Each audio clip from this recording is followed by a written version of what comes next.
Welcome to the 700 Club, and thanks for joining us. Let's go over to the CBN News Desk for today's top stories. Thanks, Gordon. Stunning new details are emerging about the suspect charged in the deadly shooting at a July 4th parade near Chicago. We're also learning more about the victims of the tragedy. Charlene Aaron has the story. Officials say Robert Crimo III spent weeks planning the deadly attack. We do believe Crimo pre-planned this attack for several weeks. Police say he dressed in women's clothing to conceal his facial tattoos and his identity to help him escape. He walked to his mother's home, who lived in the area, and he blended right in with everybody else as they were running around, almost as he was an innocent spectator as well. The 21-year-old now charged with 7 counts of first-degree murder. These are just the first of many charges that will be filed against Mr. Crimo. Crimo opened fire at a 4th of July parade in Highland Park, a suburb 30 miles north of downtown Chicago. Police say he used a ladder to climb to the roof of a building, firing off 70 rounds, wounding 40 and killing 6. A 7th victim died at the hospital Tuesday. The grieving community remembering the lives lost. Kevin and Irina McCarthy had taken their young son into town for the annual 4th of July parade. The child was found under his father's body.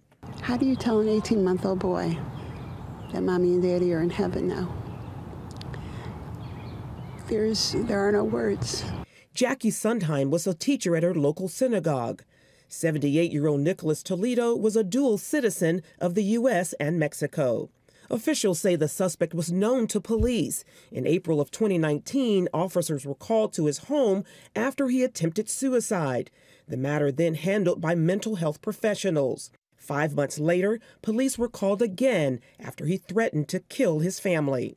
A family member reported that Crimo said he was going to kill everyone, and Crimo had a collection of knives. The police removed 16 knives, a dagger, and a sword from Crimo's home. Officials say he also posted a series of disturbing and violent posts and videos on social media. One post reportedly included a route to the July 4th parade. Still, the suspect was able to purchase at least 5 firearms, including the rifle used in the attack.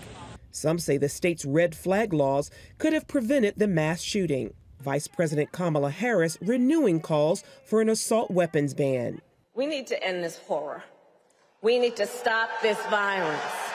And we must protect our communities from the terror of gun violence. Representative Adam Kinzinger, whose district is not far from Highland Park, told CBN News the problem is deeper than guns. We have a problem in this country with the heart, and there can be no doubt about that. The fact that somebody would take any weapon, whether it's an AR-15, a car, poison, anything, and take somebody's life. It's what happens, I guess, when you turn away from values, you turn away from God. Meanwhile, police are still searching for a motive in the shooting. The suspect is set to be arraigned Wednesday. Charlene Aaron, CBN News. Mass shootings in America are sparking discussion about the need for better mental health services. However, people are sometimes reluctant to admit they're struggling. Medical reporter Lori Johnson shows us how some churches are making it easier for people to seek help. In the name of Jesus. Dr. Tama Bryant, an ordained minister and clinical psychologist, knows firsthand how Christians can spiral into despair. These things happen even within the church. In her book, Homecoming, Dr. Bryant describes overcoming her trauma from sexual assault and keeping her faith by using therapeutic approaches, including one of her favorites, praise dance. Some survivors get to a place where they hate their bodies because it's the place of the violation. But this is really a gift from God.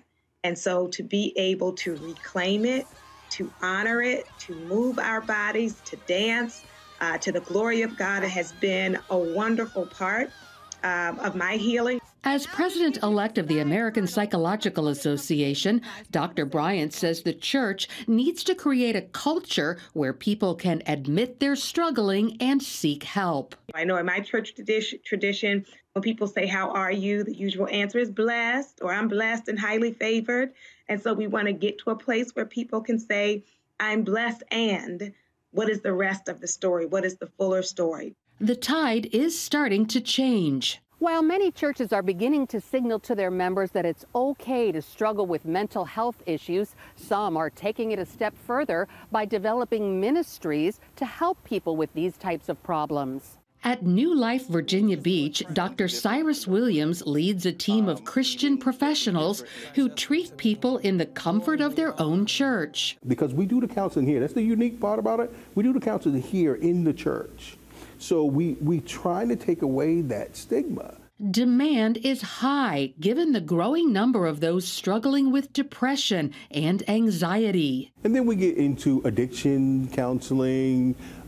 We may go into more of some trauma that people are dealing with spiritual trauma, sexual trauma, any kind of violence. And then suicide is a big issue. While counseling can be affordable for some, the goal is to make it achievable for all who need it. To get to a nominal pay, we need really donations for people to donate salaries. We have people, if they donate money for a salary, we can see so many more people. The ministry has become a natural progression because of the positive path pastors have taken from the pulpit regarding mental health issues. We, as pastors, recognize we're not clinicians.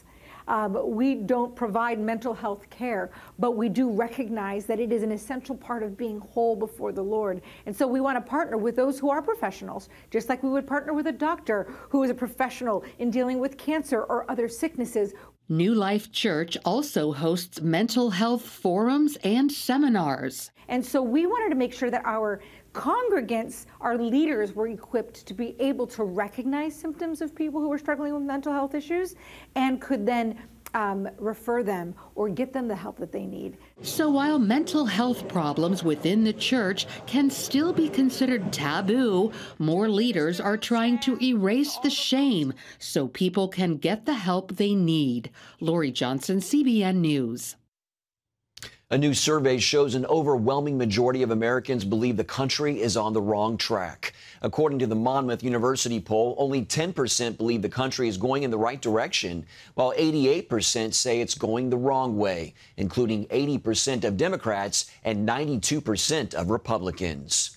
Statistics like those have pundits predicting a Republican wave in the November elections. Democrats hope to stem the tide by turning to younger voters. David Brody reports on the DNC's strategy to reach some of the tens of millions of 20-somethings on a leading social media platform. Today's hot social media landscape has a lot of top contenders: Twitter, Facebook, Snapchat, Instagram, YouTube. But the one making big waves is TikTok, with more than 1 billion active monthly users. Oh, hello. Here's the Democratic message. We want a free and fair election. A platform where anybody can make short videos and spin current events, politics, and any issue the way they want. Mark Meckler, the former CEO of Parler, lays out the challenge ahead. The difficulty for the American people is to understand what's true and what's not. We have access to more information than, frankly, we've ever had in all of American history. As usual in politics, the battle is on to win the spin game, especially among the early 20s Gen Z crowd. They're known to be politically active, and there's tens of millions of them out there. So far, Democrats have a sizable advantage. Given this is the first midterm cycle in the TikTok era, the DNC recently launched on the app, and they're getting more than 2 million views per week. Caroline Levitt is a Republican running for Congress in New Hampshire.